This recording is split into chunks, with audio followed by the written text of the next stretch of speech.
So what's holding you back? This is such a question that gets into the depth of who we are as people. And if we take a look surface level at what's holding us back, you might be blaming your, transition or your growth on other people. It might be my boss is holding me back. My husband is holding me back. Because I have kids, I'm feeling held back. And all of these are what we call superficial excuses in front of the reason of what is really holding you back.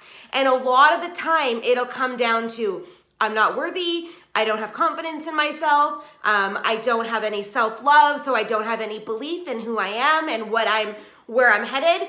And another key piece is clarity. People do not know where they want to go or where they're headed, so they're scared to jump in, or they have a fear to move forward because of failure, because of what people will think about them, the judgment that people will have in their life. So I ask you the question today, and the real question, what is holding you back? For a long time in my life, and I've talked about this often in the previous videos that I've done, I used to be that driver. So if I needed something, I would go out and get it. I would figure out a way. I would figure out money. I would figure out, someone to help me. I'd make a call. And all throughout my life, I almost was like this bulldozer. And not that I would knock people off at the knees, but if I wanted something, you can guarantee that I will go out and get it no matter what. And it wasn't that I was conniving or that I was, secretive like that, but I was just always on a mission because I was like, that's what I want. And eventually throughout my time, I'm going to get it. But as time kind of progressed in my life, I realized and came to this conclusion that life isn't always about the struggle. Life isn't always about barreling through things. And life isn't always about a force. It's about honoring and flowing and accepting where we're at and surrendering and taking responsibility and accepting things as they come into our lives. But it's also about that space of recognizing, what are my thoughts? What do I believe? And what is really holding me back? What is that big fear in my life that is holding me back from getting to where I really want to go? Because for me, I'm driven by helping people. I'm driven by, watching them grow in their space. What really fires me up and ignites me is when people get results and they see things change in their life. That is what fires me up, and if I can help do that to as many people as possible in the world where they can get lit up and then go out and light others, I've done my job here. And that's what I'm on path to be doing. And throughout my whole entire life, I've been in that space, not knowing that it's been there, but that's been a driver for me. So I have to wake up every morning and go, who am I serving today? What am I pushing through? Who needs my help? And from there, I'm able to step into the space. But I've done a lot of work on myself. I've been in the personal development, arena for 10 years.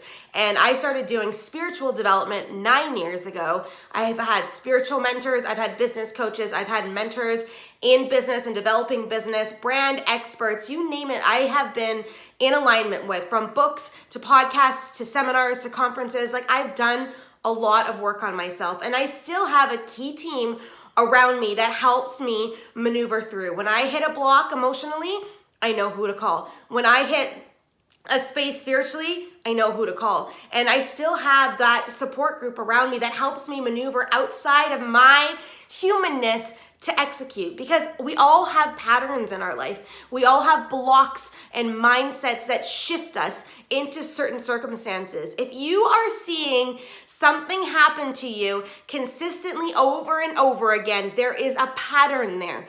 There is something there that is blocking you, or a certain activity that you keep doing that's allowing you to get X. And if you don't figure out what that is, you can't change X. So it's all about, and where I'm finding the biggest tools and resources I have now is looking inward. It's about turning the mirror back onto me and looking at myself and going, what does this mean and why is this showing up? How is this coming through? And that it's one of the hardest things I as a person have ever had to do, because I have had to sit with myself and look at what has happened in my life and take that responsibility for all those choices and decisions that have led to either this action step, this pattern, this limiting belief, this mindset. And now what do I do with it? Now I need to change the messaging. I need to change that. And it's not easy to do. And I said to a client earlier this week, I said, spiritual enlightenment is not easy, because we then have to take responsibility, do the work, step in, look at ourselves, and change. And some of us are just not ready to do that. But if you're watching this video, I can guarantee you that you're ready to do that. So take an inventory of your life. A couple key things. Inventory the things that are happening. Look for patterns in your life. If there's situations that are happening over and over again, start to sit with yourself and ask yourself questions and listen to the answers coming from you. Where I said, do I have resentment against this person? And my first instinct is yes. And I'm like, great, yes. Okay, why do I have resentment towards this person? And the feelings, listening to the feelings that are coming up, listening to that little inner voice coming up, it will tell you everything you need to know.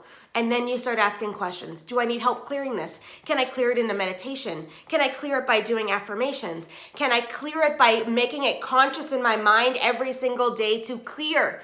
There's possibilities out there for all of us. We are all on this path of growth and purpose and passion. All of us. Some of us will choose to get on it. Some of us will choose not to get on it.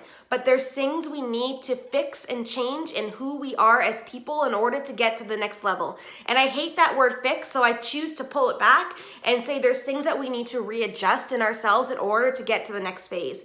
Because being at this phase right now where you are is not going to be complete for you. You will find that you will not feel fulfilled just staying stagnant where you are. And that's okay. We're on this evolution. That's what they call an evolution of the man or evolution of the human. You are evolving in your own life as well. So it's time now to really sit with yourself to see what is really holding you back. And then seek help if you need it, or seek looking inside of yourself to adjust actions to be able to align that for you.